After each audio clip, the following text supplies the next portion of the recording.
Hello दोस्तों, स्वागत है आपके अपने चैनल स्टैंड बीपीएससी में।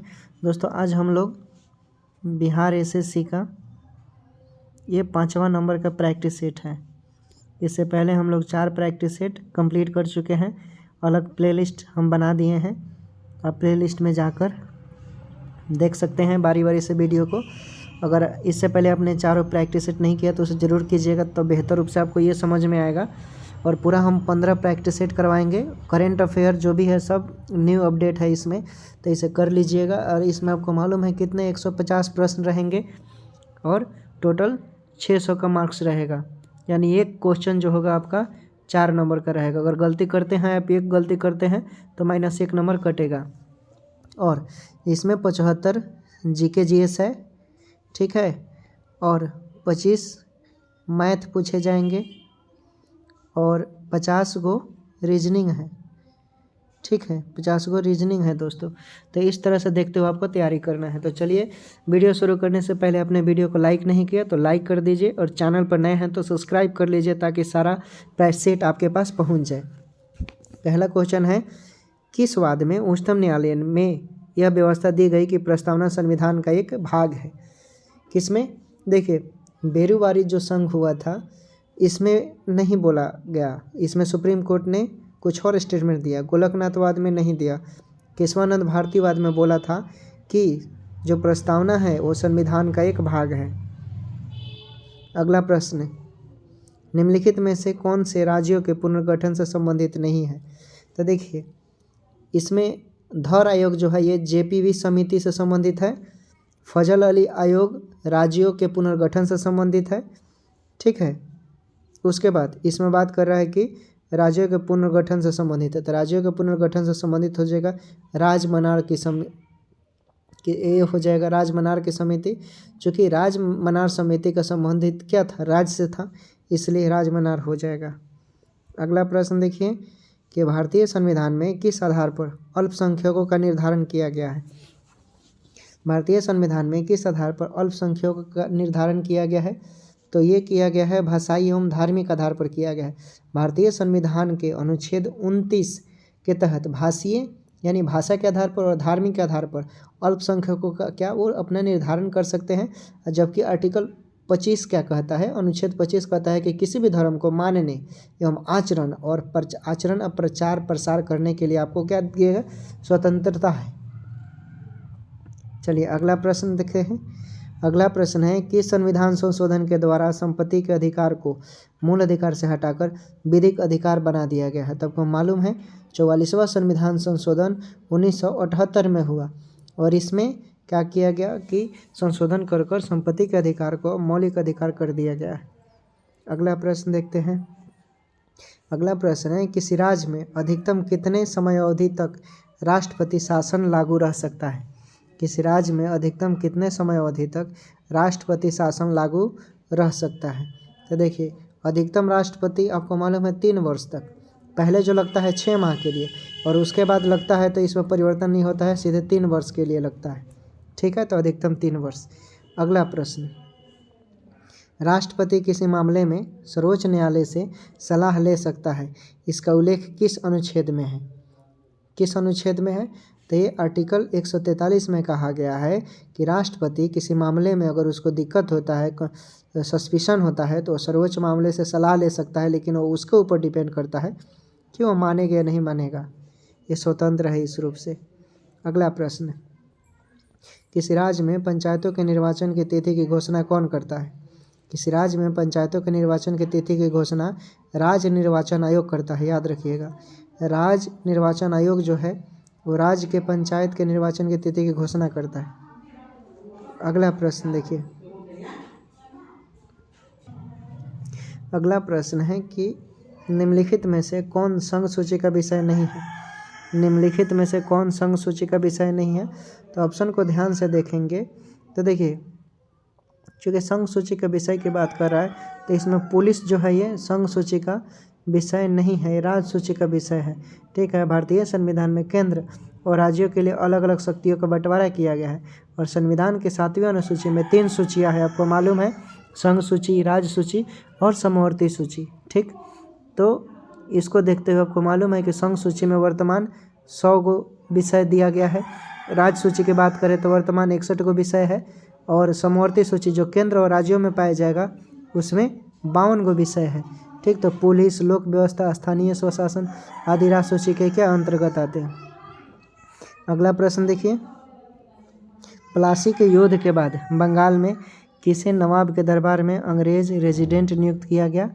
किसे नियुक्त किया गया, तो ये किया गया है ल्यूक स्क्रॉप्टन को। ठीक है, ल्यूक स्क्रॉप्टन को बोला गया। प्लासी का युद्ध जो है वो, प्लासी का युद्ध अंग्रेज और बंगाल के नवाब सिराजुद्दौला के बीच लड़ा गया, जिसमें अंग्रेज क्या हुए थे, विजयी हुए थे, अंग्रेज जीत गए थे। ठीक है, और बंगाल का नवाब जो सिराजुद्दौला था वो परास्त हो गया था, और अंग्रेज़ों ने मीर जाफर को बंगाल का नवाब बना दिया जीतने के बाद, और ल्यूक स्क्रॉप्टन को क्या किया, वहाँ नवाब के दरबार में अंग्रेजी रेजिडेंट के पद पर नियुक्त किया गया। अगला प्रश्न देखिए कि अंग्रेज़ों द्वारा पेशवा प्रथा किस पेशवा के काल में समाप्त कर दी गई। अंग्रेज़ों द्वारा पेशवा प्रथा कौन से पेशवा काल में समाप्त कर दिया गया इसे, तो बाजीराव द्वितीय के शासनकाल में।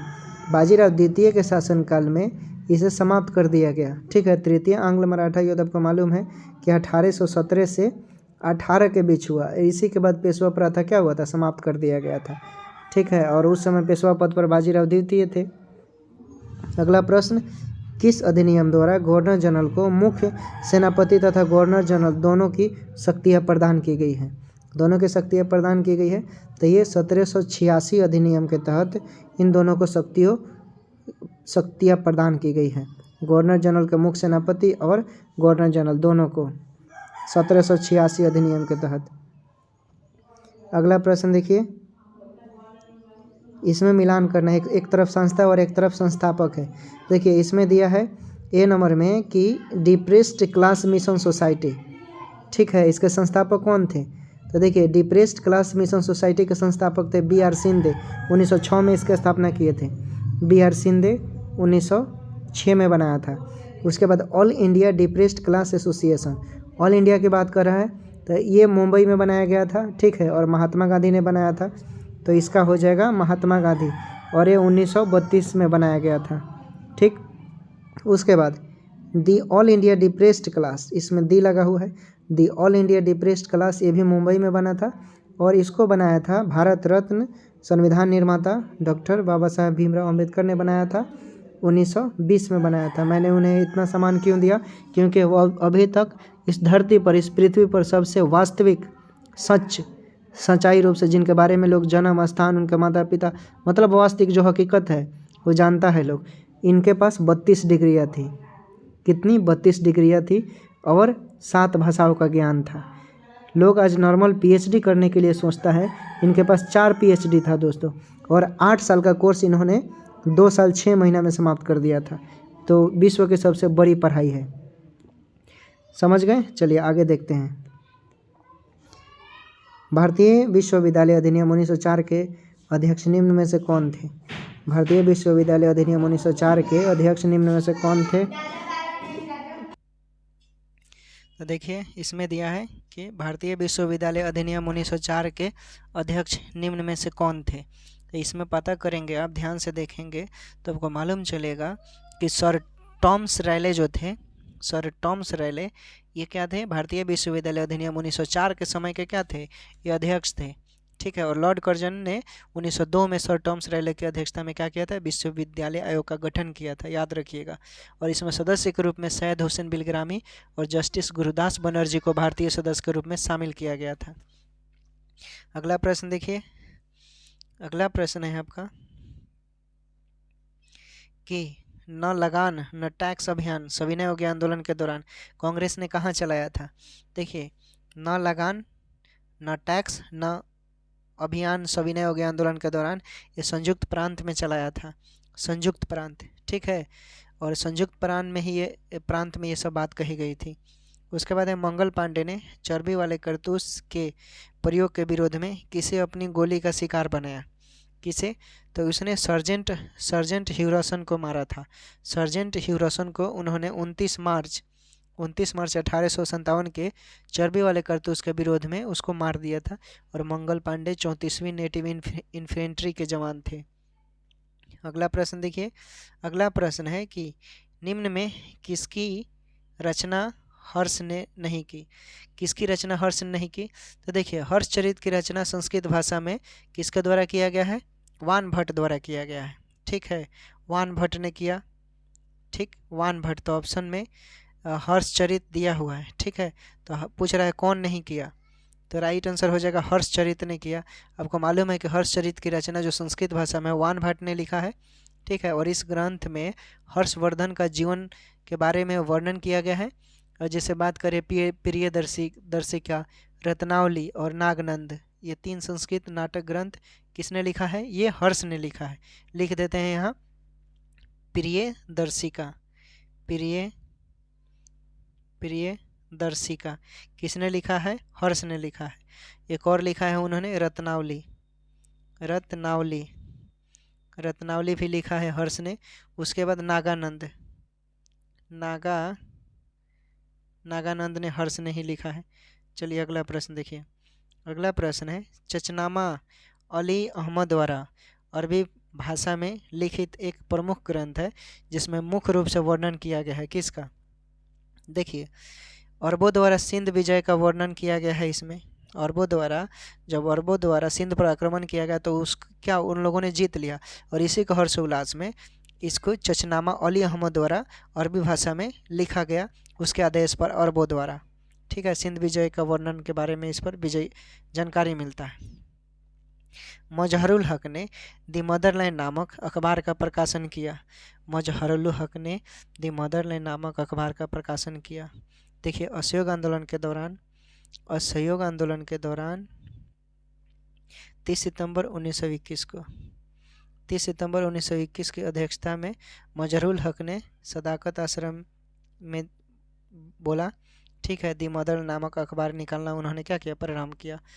तो ये राइट आंसर क्या हो जाएगा किसके द्वारा? तो असहयोग आंदोलन के दौरान। ठीक, अगला प्रश्न, सातवाहन वंश के किस शासक के सिक्कों पर जहाज का चित्र बना हुआ है? सातवाहन वंश के समय कौन सा ऐसा शासक था जिसके समय सिक्कों पर जो जहाज का चित्र मिलता है, उस जानकारी मिलता है किसके समय? तो यज्ञश्री सातकर्णी। कौन था? यज्ञश्री सातकर्णी के समय। अगला प्रश्न देखिए, मिलान करना है। एक तरफ खनन है और एक तरफ खनिज है।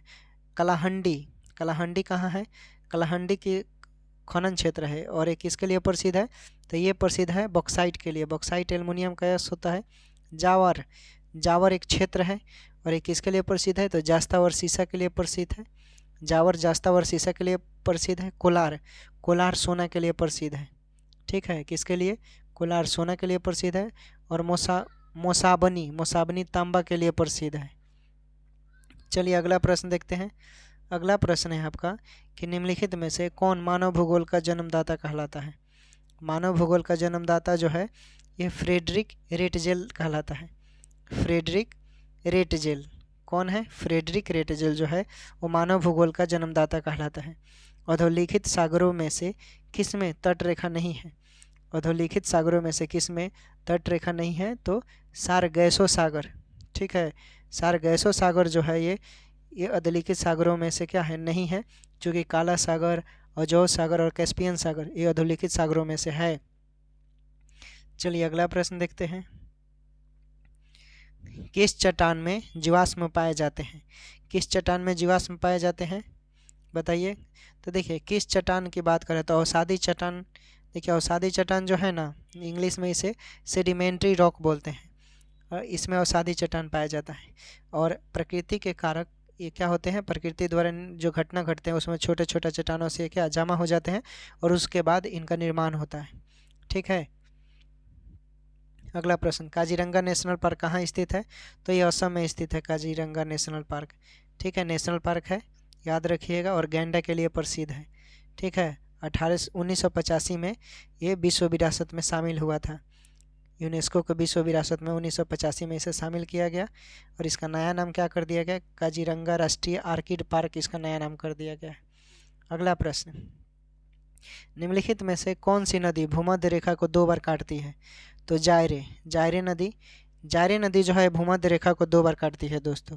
ठीक है, निम्नलिखित में से भूमध्य रेखा को कौन सी नदी 2 बार काटती है? तो जायरे नदी भूमध्य रेखा को 2 बार काटती है। जायरे नदी भूमध्य रेखा को 2 बार काटती है। कौन सी नदी कश्मीर घाटी में बहती है? कौन सी नदी कश्मीर घाटी में बहती है? तो झेलम नदी कश्मीर में बहती है।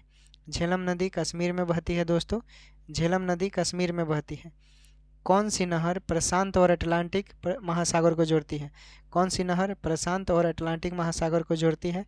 तो ये पनामा नहर जो है, पनामा नहर, ये प्रशांत नहर और अटलांटिक महासागर को जोड़ती है। पनामा नहर जो है ये प्रशांत महासागर और अटलांटिक महासागर को जोड़ती है। पनामा नहर प्रशांत महासागर और अटलांटिक महासागर को जोड़ती है। निम्नलिखित में से कौन सी एक संस्था विदेशी वाणिज्यिक उधारी को नियमित करता है? कौन सी संस्था विदेशी वाणिज्यिक उधारी को नियमित करता है? तो कौन करता है? तो ये करता है भारतीय रिजर्व बैंक, जिसे RBI बोलते हैं। 1935 में इसकी स्थापना हुई थी बाबा साहब के सहायता से। याद रखिएगा, डॉक्टर BR अम्बेडकर के बदौलत RBI का स्थापना हुआ था 1935 में। भारत में सेवा कर किसकी सिफारिशों से लागू हुआ? भारत में सेवा कर किसकी सिफारिशों से लागू हुआ था? तो ये लागू हुआ था आपका जे चेलिया समिति थी एक, क्या था उसका नाम? जे चेलिया समिति के सिफारिश पर सेवा कर क्या हुआ? भारत में लागू हुआ। उसके बाद विकास के मानवीय पक्ष पर निम्नलिखित में से किस एक ने सबसे पहले ध्यान केंद्रित किया था? विकास के मानवीय पक्ष पर निम्नलिखित में से किस एक ने सबसे पहले ध्यान केंद्रित किया था? तो ये किया था संयुक्त राष्ट्र विकास कार्यक्रम के द्वारा। संयुक्त राष्ट्र विकास कार्यक्रम ने सबसे पहले इस पर ध्यान केंद्रित किया था। अगला प्रश्न है कि बंधुआ मजदूर अधिनियम किस वर्ष पारित हुआ? तो ये 1976 में पारित हुआ था, याद रखिएगा। बंधुआ मजदूर जो था वो 1976 में पारित हुआ था। अगला प्रश्न, निम्नलिखित में से कौन निर्धनता के लिए उत्तरदायी नहीं है? निम्नलिखित में से कौन निर्धनता के लिए उत्तरदायी नहीं है? ये बढ़ती निवेश दर, ठीक है, बढ़ती निवेश दर जो है ये बढ़ती निवेश दर जो है ये उत्तरदायी नहीं है निर्धनता के लिए। निम्नलिखित में से कौन सी एक सकल घरेलू उत्पाद GDP की गणना करने की विधि नहीं है? सकल घरेलू उत्पाद GDP गणना करने की विधि नहीं है। तो ये हौसमान लगान विधि जो है ना, वो नहीं है इसमें। हौसमान लगान विधि ये GDP की गणना करने की विधि नहीं है। अगला प्रश्न देखिए, नगद आरक्षित अनुपात को कम करने से अर्थव्यवस्था पर इसका क्या प्रभाव पड़ेगा? नगद आरक्षित अनुपात को अगर कम किया जाता है तो क्या प्रभाव पड़ेगा? तो देख लेते हैं। बैंक के पास अधिकतम तरलता का लाभ होगा, बिल्कुल सही है भाई, बैंक के पास तरलता का अधिक आसान हो जाएगा ना। उसके बाद अर्थव्यवस्था में निवेश वृद्धि देखने को मिल सकती है, बिल्कुल मिलेगा। अगर ऐसा किया जाता है, अगर आरक्षित अनुपात को कम किया जाता है तो अर्थव्यवस्था का निवेश में जो वृद्धि देखने को मिलती है वो जाहिर सी बात है मिलेगी।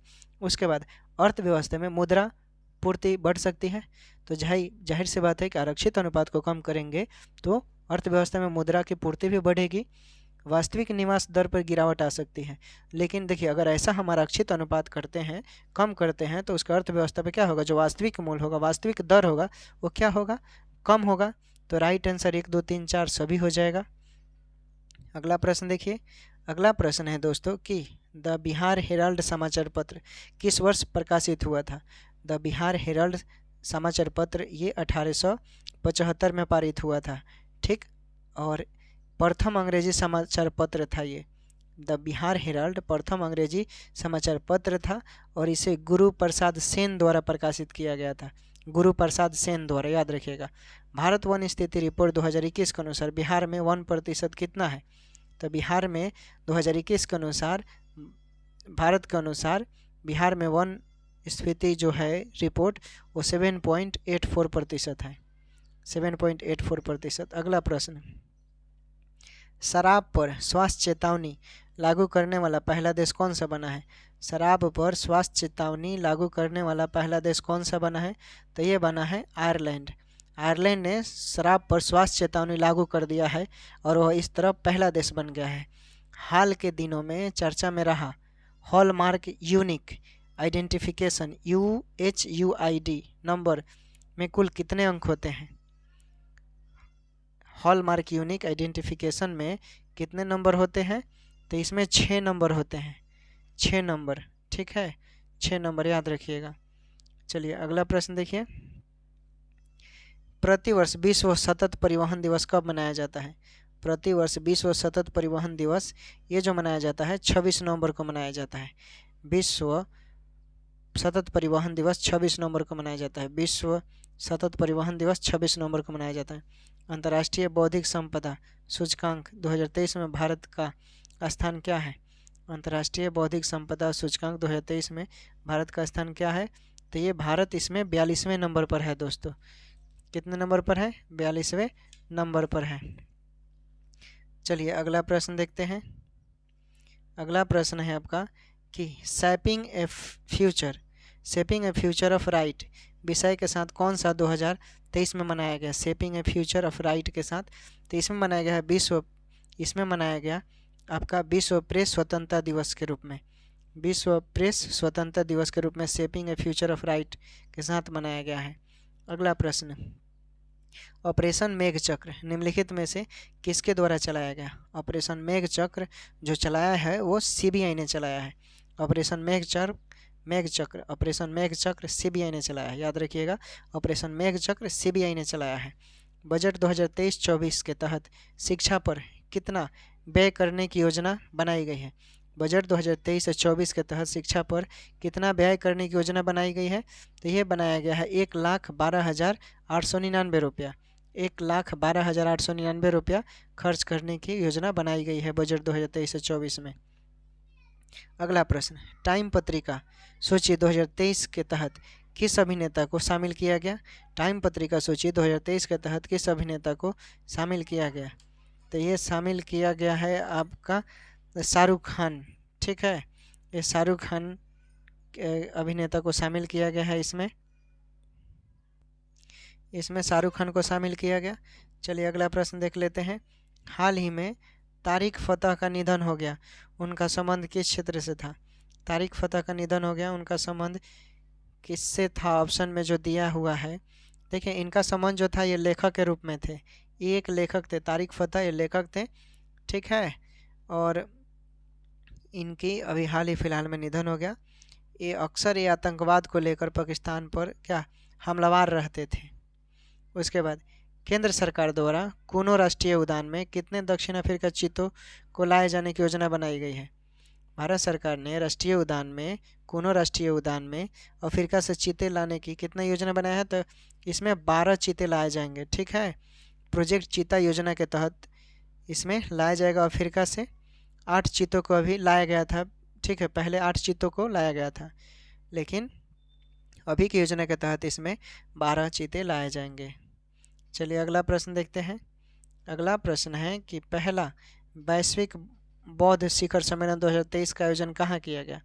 पहला वैश्विक बौद्ध शिखर सम्मेलन 2023 का आयोजन कहाँ किया गया? तो ये नई दिल्ली में किया गया है दोस्तों, ठीक है। संस्कृति मंत्रालय द्वारा पहला वैश्विक बौद्ध शिखर सम्मेलन का आयोजन नई दिल्ली में किया गया है। प्रसिद्ध पुस्तक कथकली डांस थिएटर पुस्तक के लेखक कौन है? प्रसिद्ध पुस्तक कथकली डांस थिएटर पुस्तक के लेखक कौन है दोस्तों? तो ये हैं के गोपाल कृष्णन। कौन है? के गोपाल कृष्णन, ठीक है, याद रखना। और इन्हीं के द्वारा कथकली डांस पुस्तक क्या किया गया है? कथकली डांस थिएटर पुस्तक इन्होंने लिखा है के गोपाल कृष्णन। चलिए अगला प्रश्न, मंगलयान 2 किस वर्ष तक प्रक्षेपित करने का लक्ष्य रखा गया है? तो देखिए मंगलयान 2 आपका 2024 में ही लक्ष्य किया जाएगा, ठीक है, 2024 को इसे भेजने का लक्ष्य किया गया है। अब देखिए कौन से महीने में कब तक पूरा होता है। चलिए अगला प्रश्न देखते हैं। अगला प्रश्न है आपका कि ज्योति तीव्रता का एसआई मात्रक क्या है? ज्योति तीव्रता का एसआई मात्रक बहुत आसान है, कैंडेला होता है।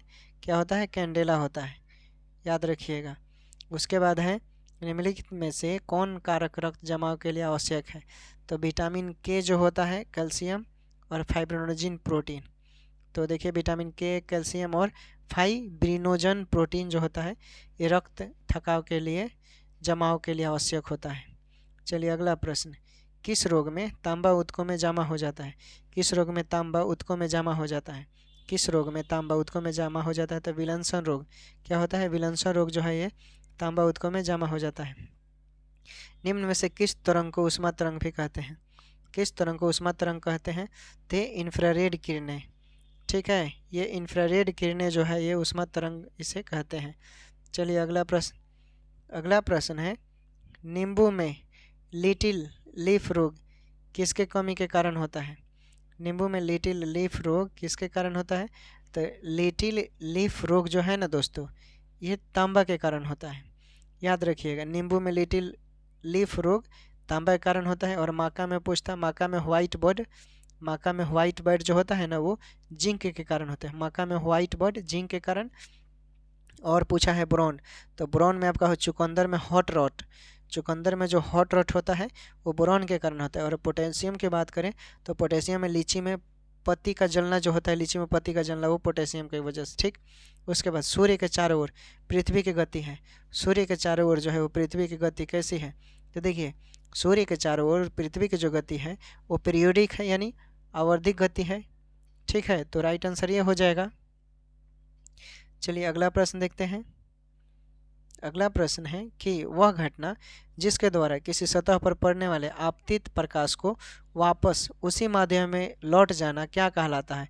बहुत सिंपल प्रश्न है, प्रकाश का परिवर्तन कहते हैं इसे। जब प्रकाश अपनी माध्यम में वापस लौट जाती है आकर, उसे बोलते हैं।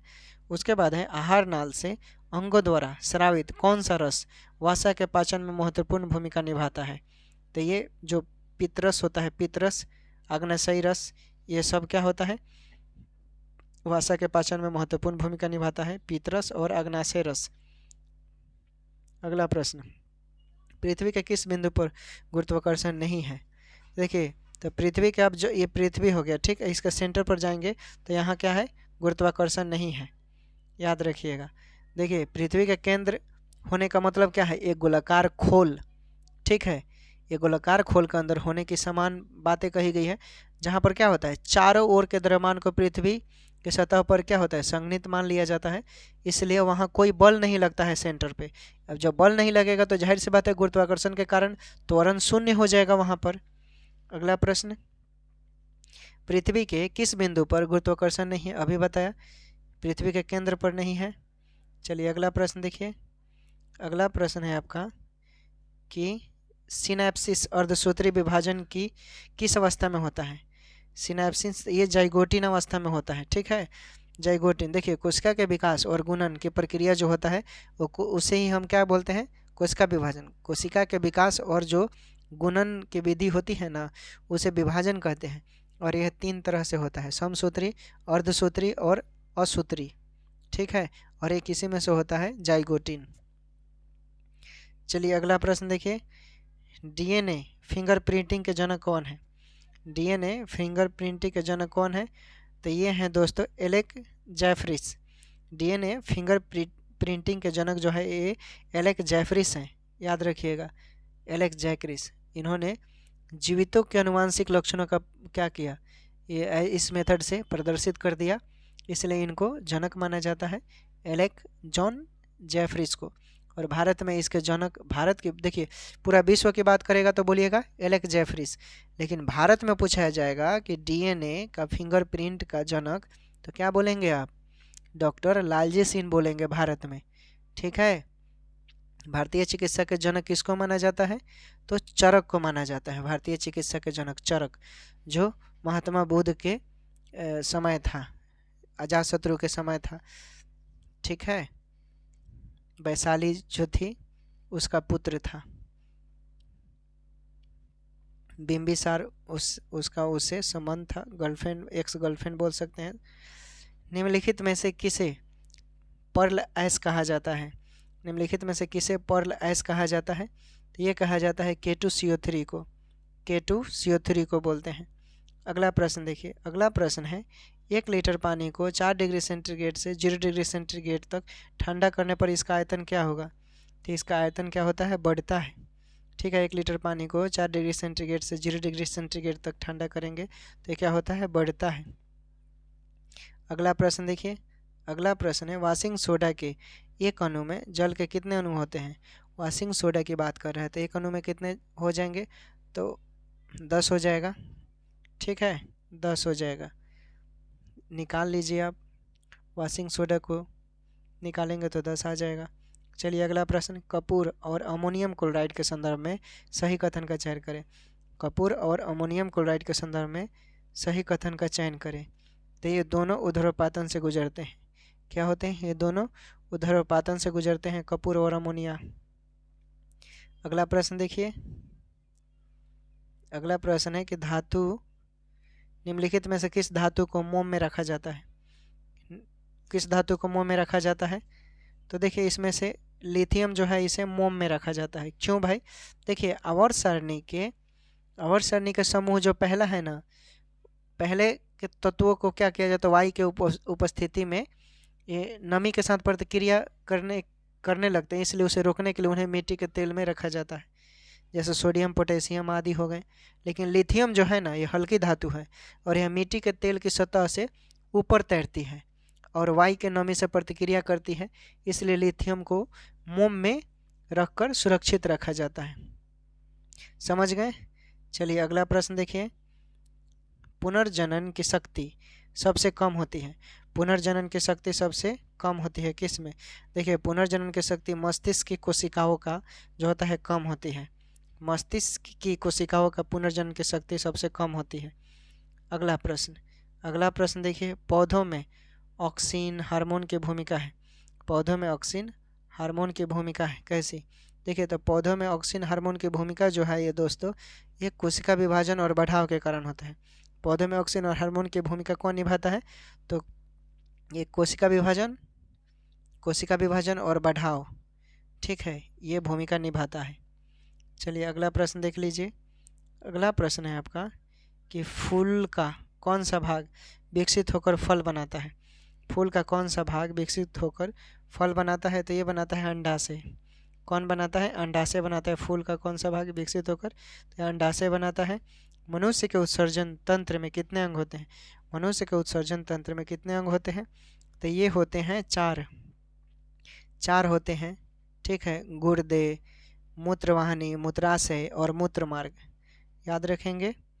फिर से बोल दें, गुर्दे, मूत्राशय, मूत्रमार्ग और एक होता है मूत्रवाहिनी। चलिए अगला प्रश्न देख लीजिए। अगला प्रश्न है, ब्लीचिंग पाउडर के निर्माण में उपयोगी पदार्थ है। ब्लीचिंग पाउडर के निर्माण में उपयोगी पदार्थ कौन सा है? तो सूखा बुझा हुआ चूना और क्लोरीन। सूखा बुझा हुआ चूना और क्लोरीन जो है ये दोस्तों ब्लीचिंग पाउडर के निर्माण में उपयोग करता है। सूखा बुझा हुआ चूना और क्लोरीन, ठीक। चलिए अगला प्रश्न देखिए। अगला प्रश्न है, आयनिक बंध के निर्माण के दौरान एक परमाणु से दूसरे परमाणु में स्थानांतरण होता है। कैसे होता है स्थानांतरण? तो ये होता है इलेक्ट्रॉन। कौन होता है? इलेक्ट्रॉन। चलिए अगला प्रश्न, निम्नलिखित में से कौन कार्बन का अपरूप नहीं है? निम्नलिखित में से कौन कार्बन का अपरूप नहीं है? तो ये फ्लोरीन है, ठीक है। फ्लोरीन जो है ये कार्बन का अपरूप नहीं है। अगला प्रश्न, समानांतर प्रतिरोध वाले सर्किट का प्रभावी प्रतिरोध होता है। समानांतर प्रतिरोध वाले सर्किट का प्रभावी प्रतिरोध होता है कौन? तो ये होता है व्यक्तिगत प्रतिरोधों से कम। ये जो व्यक्तिगत प्रतिरोध होता है ना उसे कम होता है, क्योंकि समानांतर प्रतिरोध वाले सर्किट का प्रभाव जब प्रभाव पड़ेगा तो उसमें प्रतिरोध व्यक्तिगत प्रतिरोध से कम होने लगता है। कार्य को किस सूत्र द्वारा व्यक्त किया जाता है? कार्य को किस सूत्र द्वारा? तो कार्य को W से इंडिकेट करते हैं और बल को F से और विस्थापन को S से। तो W बराबर Fs यानी कार्य बराबर बल गुने विस्थापन। चलिए इसको कैसे सॉल्व करेंगे? देखिए 0.09 है तो इसको हम कैसे लिखेंगे? ऐसे कर देंगे और रूट फिर देंगे अंदर ही, ठीक है। 1 मिनट, ऐसे नहीं, ये हमारा हो गया क्या 0.09 प्लस रूट के अंदर फिर हम करेंगे तो कितना है 36 है, तो प्लस करेंगे 0.0036, इसको जोड़ेंगे तो कितना आ जाएगा रूट अंडर 0.159615। और इसको कैसे लिखेंगे? इतना ही ऑप्शन में दिया होगा तो राइट आंसर यही हो गया, ठीक। चलिए दोस्तों, तो उम्मीद करते हैं आज का जीके जीएस का पोर्शन आपको अच्छा लगा होगा। मैथ रीजनिंग हम अलग से करवा रहे हैं, प्लेलिस्ट बना हुआ वहाँ से देख लेंगे, ठीक है। हम बहुत सिलेक्टेड करवा रहे हैं ऐसा। हम देखिए रीजनिंग और मैथ जो करवा रहे हैं दोस्तों वो वो ट्रिकली है, क्योंकि कंपटीशन में ट्रिक का ही सहायता का उपयोग पड़ता है। तो प्ले लिस्ट में बना हुआ, वहाँ से आप ट्रिकली रीजनिंग पढ़ सकते हैं, देख सकते हैं, हम पूरा कंप्लीट करवा देंगे। तब तक के लिए इजाज़त दीजिए, और वीडियो देखने के लिए धन्यवाद सभी दोस्तों को। चैनल पर नए हैं तो सब्सक्राइब कर मजबूती प्रदान कर सकते हैं। PDF चाहिए तो आप Telegram stand BPS YouTube search मारेंगे, टेलीग्राम पर जुड़ जाएंगे, वहाँ डिस्क्रिप्शन में लिंक दे देंगे, चाहे वहाँ से भी जुड़ सकते हैं। टेक केयर, बाय बाय, अपना ख्याल रखें और पढ़ाई करें, और ऐसे ही देखते रहे स्टैंड BPSC।